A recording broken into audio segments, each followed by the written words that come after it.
again, friends. Well, guess what? We are on day 3. This is my 3rd day to be reading this book to you, The First Easter by Peter Marshall.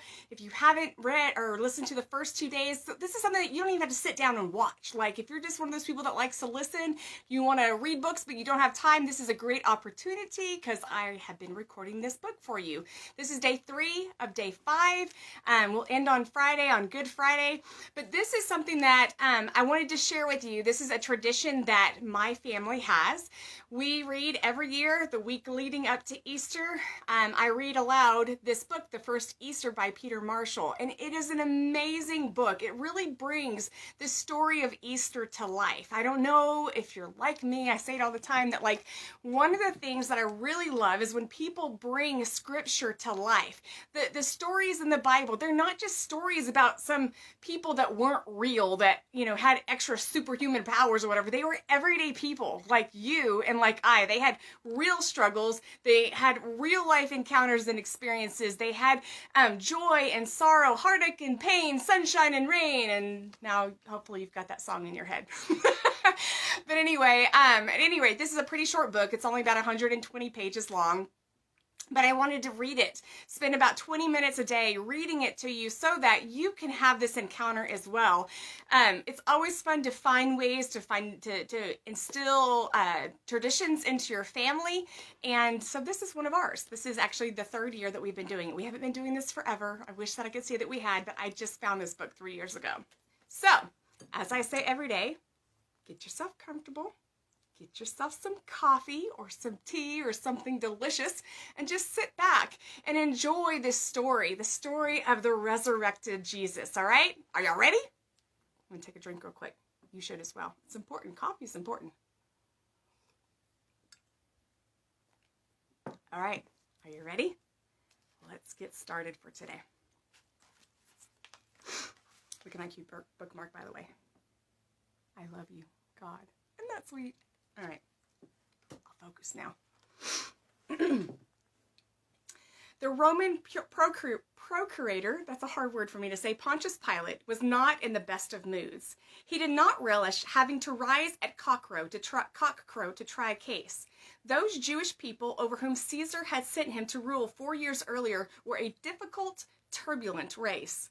The army of occupation was forever trying to keep the lid on a smoldering volcano. Pilate had a soldier's contempt for religion.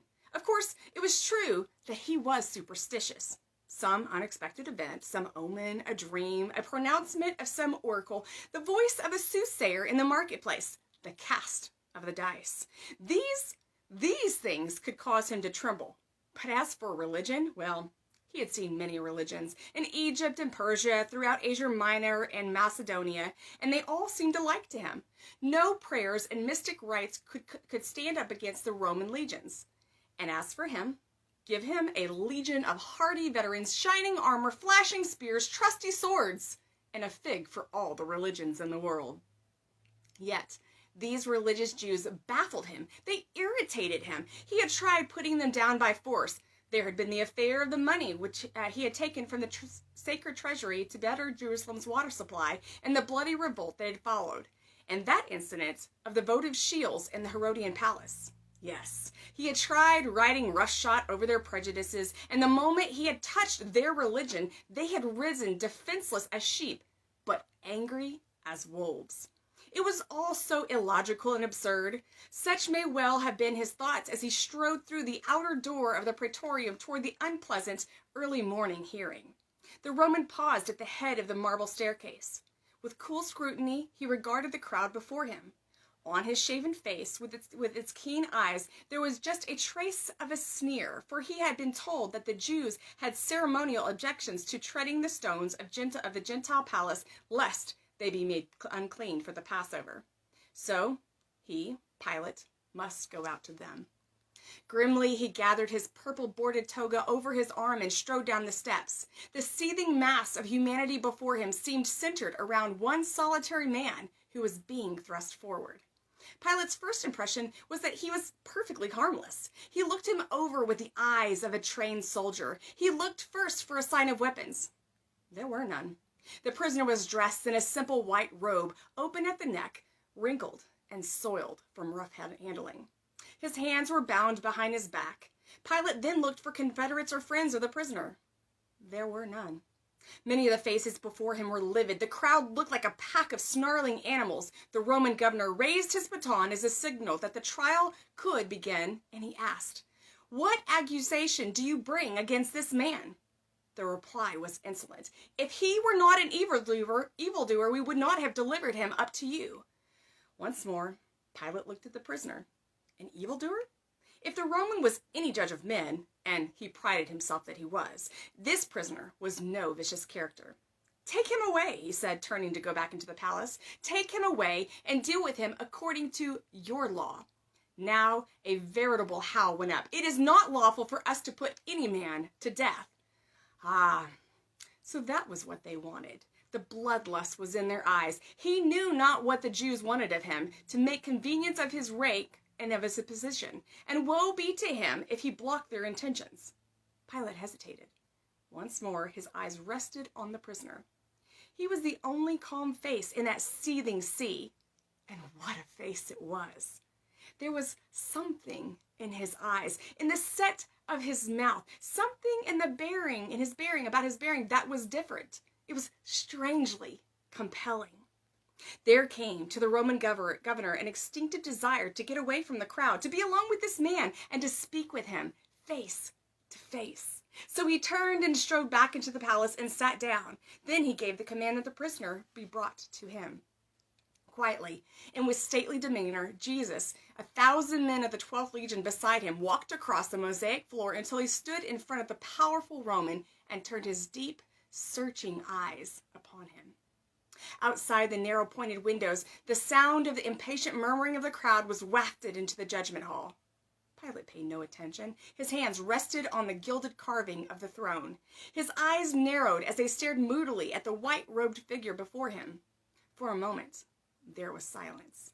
Then Pilate's involuntary question surprised even himself. "Are you the King of the Jews?" A faint smile came over the face of Jesus.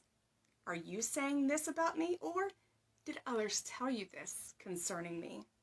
It was the first time that Pilate had heard the man's voice. He did not say so, but it was the prisoner's deportment that had made him involuntarily associate kingliness with him. "Am I a Jew?" he asked contemptuously.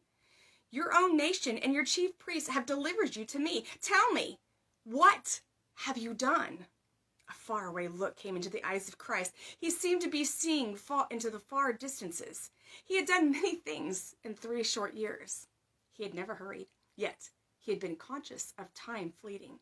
He had warned his disciples that the night is coming when no man can work. Yet the seed had been sown. 11 men had been impregnated with the gospel. The increase would come in due time. His task was almost finished now. Only one great act remained, and it was moving swiftly toward its climax. What had he done? No crime, certainly. No political misdemeanor. Had he not told John's messengers, "The blind receive sight, and the lame walk, and the lepers are cleansed, and the deaf hear, and the dead are raised up, and the poor have the gospel preached to them"? That was something. But Pilate was not interested in that. So he said gently, "My kingdom is not of this world. If my kingdom were, then my servants would fight to keep me from being handed over to the Jews. But my kingdom is not of this world." Pilate persisted. "Are you a king then?" Anything less like a king, judged by his own standards, could hardly be imagined, thought Pilate. The prisoner stood before him alone, without a single person to plead his cause. He stood there arrayed in a plain, seamless, soiled robe, the dress of a peasant. Here, at any rate, no king whom Caesar need fear. "My kingdom is not of this world," Jesus had said. His kingdom did not belong to the same order of things as Caesar's kingdoms. Therefore, the two could never come into collision. His kingdom was a repudiation of all political aims. It was a flat denial of the insinuations made by the priest that the Nazarene was plotting treason. But it was an assertion that claimed kingship of some sort. So Pilate probed further. "So are you a king then?" And Jesus nodded. "You say rightly. I was born to bear witness to this truth. Everyone that is of the truth hears my voice." Pilate seemed a little weary of the interview. He had learned what he wanted to know. This man was harmless. "What is truth?" he asked. Then, without waiting for a reply, he rose and went outside to give his answer to the impatient Jews. He held up his baton for silence. In a ringing voice, he said, "I find no fault with this man."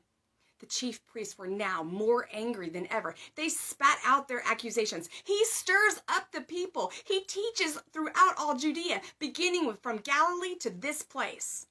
The word Galilee leaped out at Pilate. He saw a possible loophole. "Is this man from Galilee?" When the priest answered in the affirmative, he said firmly, "Then send the prisoner to Herod. I cannot try this case. It is not in my jurisdiction." And Pilate thought he had dismissed the matter, was well rid of the embarrassing issue. The New Testament narratives leave no doubt that what Pilate most wanted was to find a way to release Christ. But Christ, before Herod, was a greater enigma to the Jewish ruler than to the Roman. Herod expected to see him to do some tricks, for the stories of his miracles had long since been trickling into the court. The Jewish king was eager for a command performance. But Jesus stood, silently eloquent. Jesus had nothing to say, nothing, that is, to Herod. So Herod sent him back to Pilate. The howlings for his death now became even more emphatic, and Pilate, supremely weary of all the whole matter, sat chin in hand, the cobalt blue chair of judgment under the movable canopy, gloomily watching the yelling mob. At that moment, a cohort bowed before him. "Sire, an urgent message." And he handed the Roman a thin wax tablet. It was a message from Pilate's wife, Claudia. Pilate frowned, because never before had Claudia interrupted him in the midst of a hearing. Ordinarily, she would not have dared. The message was more urgent for its brevity. "Have nothing to do with this man, for I have suffered many things this day in a dream because of him." Pilate's thoughts went back to the night before, the nocturnal visit of the high priest. Claudia had questioned him after the high priest had left. Husband and wife had quarreled quite a bit. "It isn't really like you, a Roman, to agree to a man's death ahead of time. I have seen this man in the streets of Jerusalem, watched him once for minutes on end from my litter. He seems harmless enough. I don't like this affair." Pilate had slipped out that morning at cockcrow without waking Claudia. Now this, the Roman procurator's hand trembling a bit. Dreams made him uneasy. Warnings could come that way. Perhaps Claudia was right after all. Pilate leaned forward intently in his chair. "You have brought this man to me as one that perverts the people, and behold, I, having examined him before you, having found no fault in this man concerning those things you accuse him of doing, neither does Herod find that he has done anything worthy of death. Therefore, I will chastise him and then release him." But the whole multitude burst into a shout. "Away with this man! If you release any, release Barabbas!" Pilate shouted, "Barabbas is a murderer and a robber. What harm has this Jesus done?" But the mob, they would not listen. Prompted by the priests, they shouted, "Crucify! Crucify! Crucify!" in a chant that beat with unreasoning insistence and rose and fell like the waves of an angry sea. The procurator could scarcely make himself heard. He stood outwardly patient, his lips curling and an ugly look in his eyes. "Would you have me crucify your king?" That enraged them all the more. "We have no king but Caesar," they said. Desperately, Pilate tried once more. He held up his baton. "I know it's your custom to have a man released at your festival. There's nothing in this Jesus that deserves death. If it'll please you, I shall scourge him and let him go." But the mob, they would not have it so. Then the voice of Caiaphas rose higher and clearer above the clamor. "Any man who sets himself up as king is a rebel against Caesar." The clear insinuation was this: do you want me to get word back to Rome that you have encouraged rebellion against Caesar? And now Pilate motioned for Jesus to be brought closer. In some strange way, this Nazarene had impressed him. Perhaps it was the look in his eyes. It was something that made Pilate feel uncomfortable. Of course, the Roman governor had seen many zealots. He had grown accustomed to them. Down from the hill country, they would bring in insurrectionists with blazing eyes, wild, twitching mouth, or men with pinpoints from a fire for eyes, and hatred smoldering in the emblems of Rome. Or some poor devils caught in the toils of religious bigotry. He used to watch them in a detached way with a sneer in his heart. But this was different. He had spoken to this prisoner and had and it made him even more uncertain. He had a curious feeling that Claudia was right. There was more in this than met the eye. Surely he was enough of a politician to find some loophole, some way to handle this curious case. He addressed himself to the prisoner. "Where are you from?" But Jesus only looked at him straight in the eyes and said nothing. The silence puzzled Pilate. The prisoner had talked to him inside the judgment hall. Why not now? Will you not speak to me? Do you know that I have the power to crucify you and the power to release you? It was almost as if Pilate were saying, only say the word and I will release you. Only tell me that you are no insurrectionist. And so, once again, Christ could have escaped the cross, but he would not. And so Jesus answered slowly and clearly, "You have no power against me at all, except that it were given to you from above. Therefore, the one that delivered me to you has the greater sin." Christ's words did not irritate Pilate. He squared his shoulders, all the more determined to find a way to release the Nazarene. But by now, the sea of humanity before him took up the cry again, "Crucify! Crucify! Crucify!" The tumult was beyond all control, and the guard of soldiers moved nearer to Pilate, just in case. But he waved them back and spoke to an attendant who hurried inside. Pilate stood there waiting, unable to hide his contempt. The prisoner before him was pale and very tired, swaying a bit on his feet. The Roman looked over his head to the priest, seeing the hate in their eyes, hearing the savagery in their shouting, and he found himself wondering about their religion, marveling at any religion that would permit them to behave like this. By this time, a servant returned bearing a basin of water and a towel. Pilate, unable to make himself heard at all now, wanted to dramatize something. Deliberately, in sight of them all, slowly, he washed his hands, and slowly he dried them. Now the tumult gradually died. Then he stepped forward and said clearly and deliberately, "I am innocent of the blood of this man."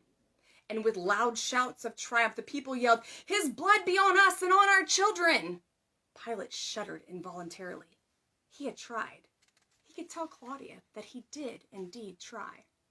Perhaps by washing his hands, he had dispelled the evil omen.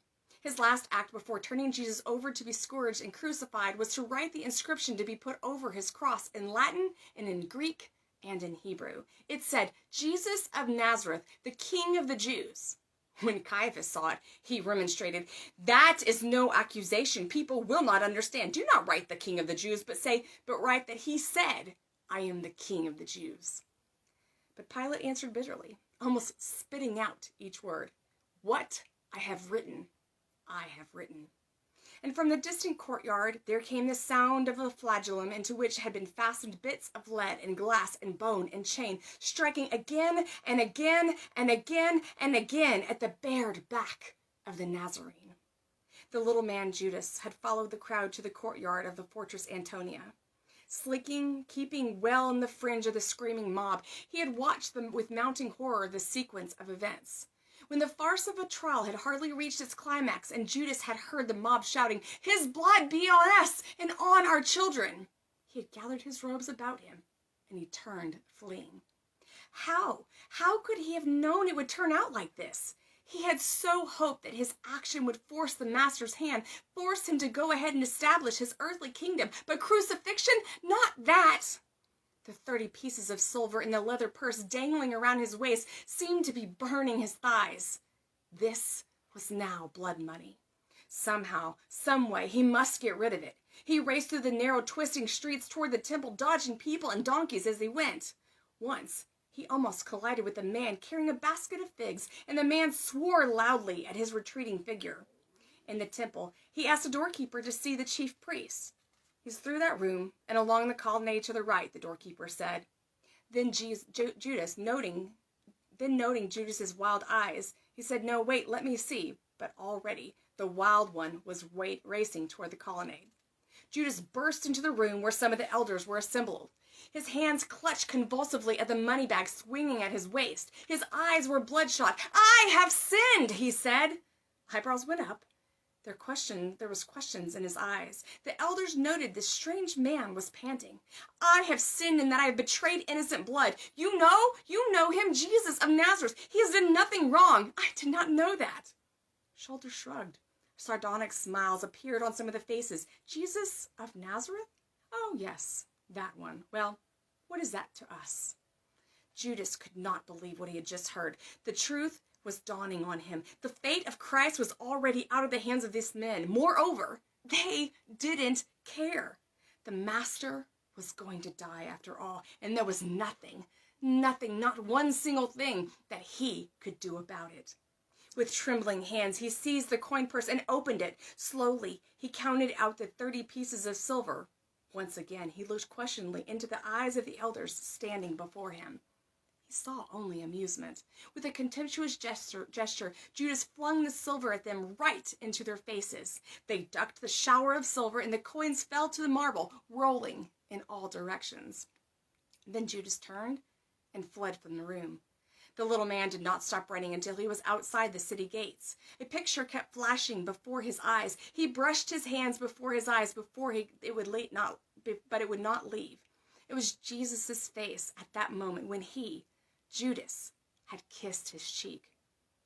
Friend, he had said gently, why have you done this? Friend, that was what he had said. Friend, why have you done this? It broke Judas's heart. His plan had failed. Everything was smashed. His dreams, his hopes, his life, everything. There was nothing left now. Only one way out. A few hours later, the body of Judas was found swinging crazily from the branch of a tree on the precipitous heights overlooking the valley of Hinnom. He had died before his master. That concludes day 3. We've got 2 more days and then we'll be done with this book. I surely hope that you are enjoying it. Every time I read it, I love it. I finished reading it to my kiddos and my family this morning and I cried almost throughout the whole thing.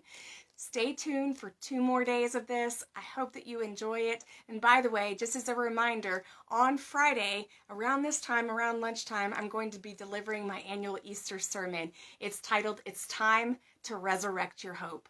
Jesus is the hope of the world. It is in him that you have hope. I encourage you to come and watch and listen to that. We'll see you soon. Bye.